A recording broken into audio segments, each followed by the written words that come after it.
"It's raining today. Marvellous weather for biographers." And Richard looks at him and says, "What?" He says, "Plenty of feet of clay." Oh, that's very good. You see, that's genuine wit. I like that. The idea that American cinema also lacks irony. I mean, cinema is, in effect, an ironic form, isn't it? You're always playing against the gap between words and pictures. I think that's a very good point. And you mentioned Billy Wilder.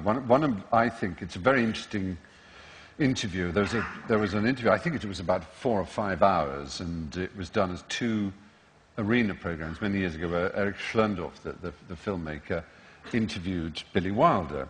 Now, Billy Wilder, for those of you who are not great cinema fans, is, in many respects, you might argue the most perfect Hollywood director there was, simply because he mastered every genre. So if you were to think what is the best film noir movie that came out of Hollywood, you'd probably say Double Indemnity. What is the best melodrama? You'd probably say Sunset Boulevard. What is the best comedy?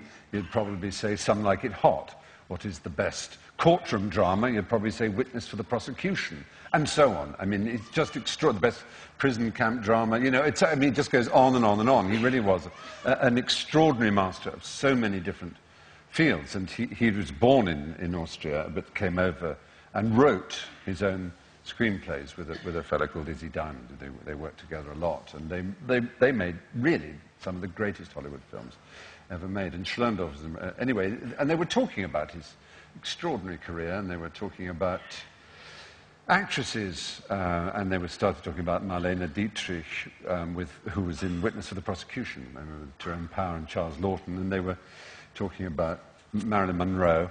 And then suddenly Billy Wilder got sidetracked, and he had this fantastic Viennese accent. It was a really old-fashioned, brilliant kind of way of talking, you know, with slight American thrown in the middle of it. And he suddenly said, "I have to tell you a thing about the writing."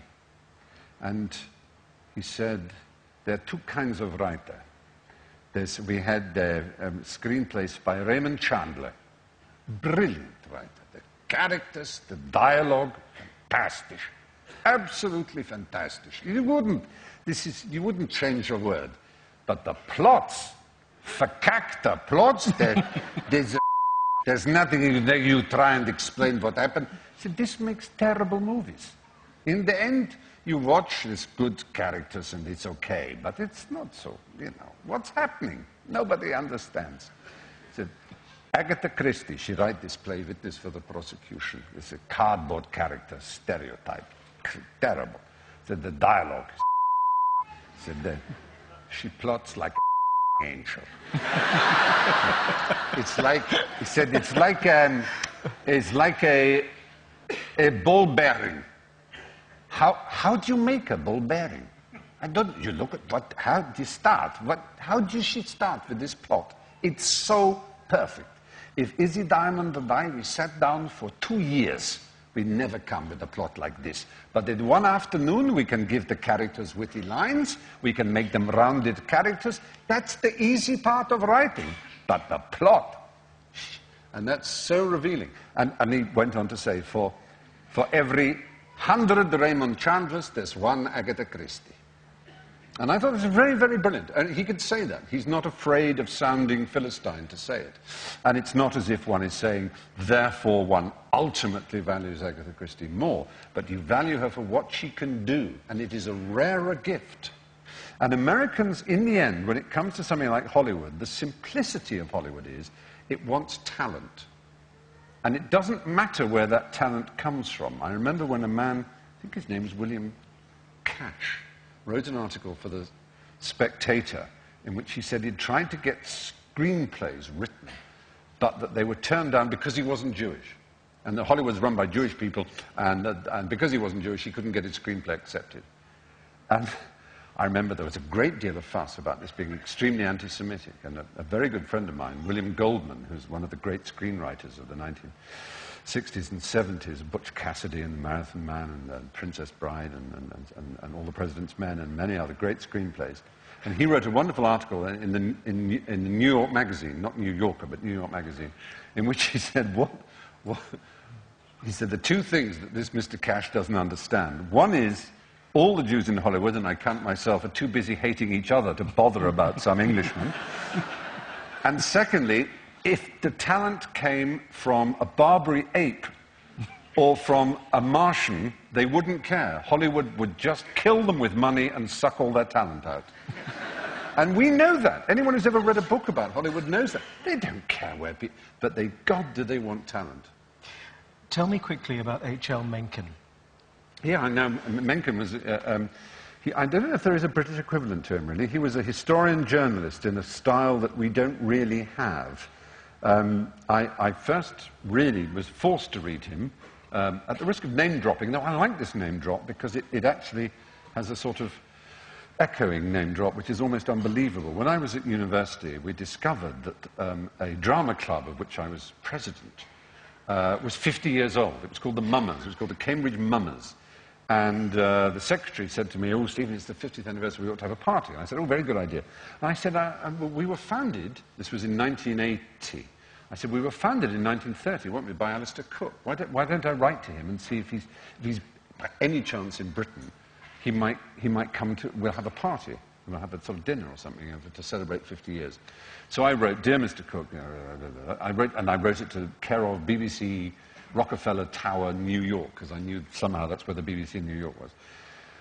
So if you happen to be in Cambridge or in England during any time in this, whatever it was, the drama club that you founded 50 years ago, still going strong, you might be pleased to know, and we're having a party. And I got a letter back saying, "Dear Mr. Fry, thank you for writing to me. I had no plans whatsoever to be in Britain, but I've decided to come over anyway to be at your party." I thought, wow, that's very exciting. So he came, and it was fabulous. And he was very touched that the club still existed and that we'd remembered he'd founded it. And he was, of course, everything that you would hope Alistair Cook would be. And at one point, he said to me, I'll tell you the reason I'm name-dropping is relevant. He said to me at one point, he said, "Shake my hand." He said, "That hand you are shaking." Shook the hand of Bertrand Russell. I said, "Wow." He said, No, there's more to it than that. Bertrand Russell's aunt danced with Napoleon. Wow. I shook the hand of a man who shook the hand of a man whose aunt danced with Napoleon. And he said, Bertrand Russell was a friend of Robert Browning.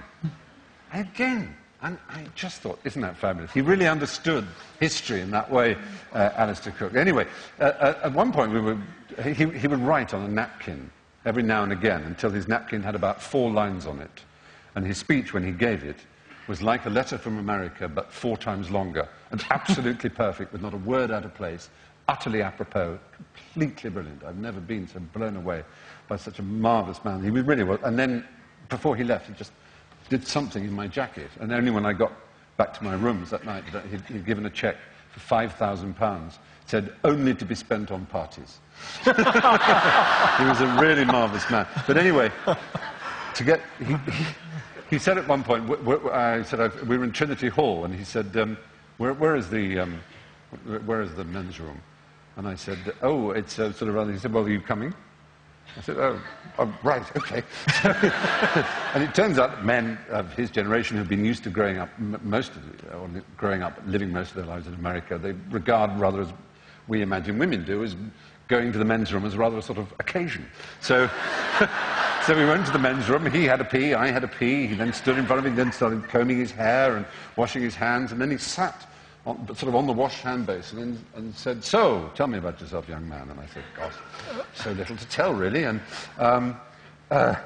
he carried on. He said, "What do you